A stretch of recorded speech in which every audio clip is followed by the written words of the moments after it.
Racing just started. Home run Queen Ray quickly restart. Bungangera in second. Mark Jason Hill. The next online, the legend. Danari inside comes Purple Ribbon. Mr. Slim comes next. In between horses is Blue Angel here. And Beyond Dream Supreme comes next. Then followed by Global Warrior, while Promise is the early trailer by about 14 lengths of the leader. Racing down the backstretch. Now we have Bungangera. Now takes command by about 2 lengths. Home Run Queen in second.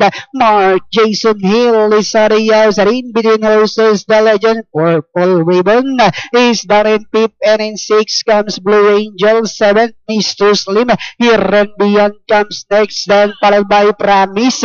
And Arias is Global Warrior. Well, Dream Supreme.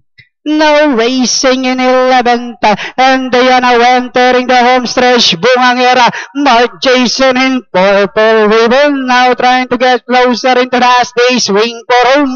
Bungangera by about 2 lengths. Mark Jason in Purple Ribbon is on the outside turn. Last 35 meters, we have Bungangera, Mark Jason Hill, Purple Ribbon, and finally the curtain closer. Bungangera, Mark Jason Hill, Purple Ribbon close, Mr. Slim the Legend, and Blue Angel.